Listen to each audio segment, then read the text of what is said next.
Hi friends, మనం 2024 క్వశ్చన్స్ని discuss చేద్దాం. డైలీ వన్ క్వశ్చన్ డిస్కస్ చేద్దాం. మన అసలు క్వశ్చన్స్లో అప్రోచ్లో తప్పు ఏంటి, ఎందుకు మనకు టాపిక్స్ చదివినా సరే ఆన్సర్స్ చేయలేకపోతున్నాము, ఎలా రూల్ అవుట్ చేయాలి, ఎలా ఆలోచించాలి, ఎలా కామ్గా ఉండాలి అనేది ఈ రోజు నుంచి ఒక్కొక్క క్వశ్చన్ చేస్తూ నేర్చుకుందాము. ఓకేనా?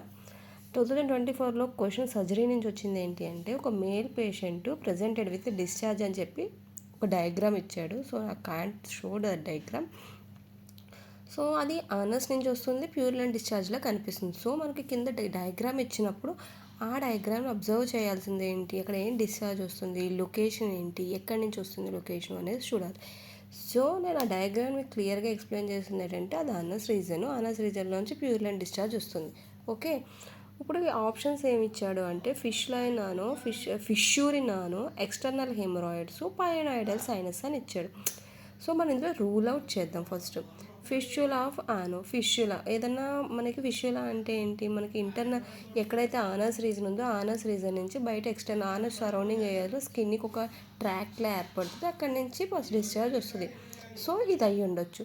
ఫిష్యూరిన్ ఆనో అంటే ఏమవుతుందంటే స్కిన్ పగిలిపోతుంది, మనకి స్కిన్ పగిలిపోయినట్టు కనిపిస్తుంది కానీ చిన్న హోల్లో డిశ్చార్జ్ వస్తున్నట్టు అనిపించదు. సో మ్యాక్సిమం అయితే ఫిష్యూర్ ఆఫ్ ఆనో అయ్యి ఉండకపోవచ్చు, ఎందుకంటే ఫిష్యూస్ అంటే మనకు తెలుసు కాళ్ళ పగిళ్ళు ఎలా ఉంటాయో ఆనర్స్ రీజన్లో అలా పగిలిపోవడాన్ని ఫిష్యూరిన్ ఆనో అంటే.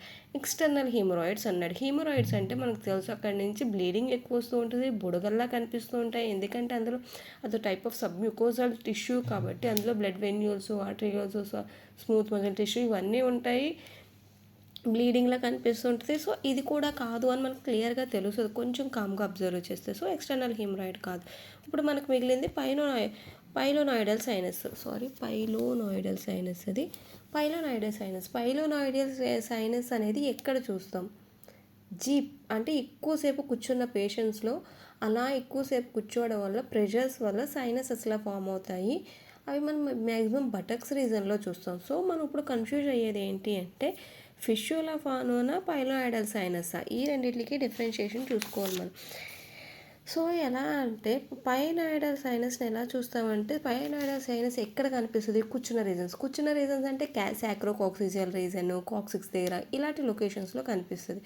So outside the anus రీజన్లో ఎక్కువ చూస్తాం. యానల్ ప్రాబ్లంగా అవుట్ సైడ్ ఎక్కువ యానల్ చూస్తాం సైనసెస్ మనం, అంతేకాని పర్టికులర్గా ఆనస్ రీజన్ సరౌండింగ్స్లో స్కిన్ దగ్గర చూడం.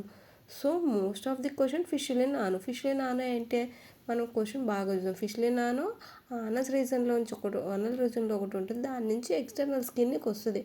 సో మనం పైనాయిడల్ సైనస్కి ఫిష్యుల్ ఆఫ్ ఆనోకి డిఫరెన్షియేషన్ ఎలా చేద్దాము అంటే, లొకేషన్.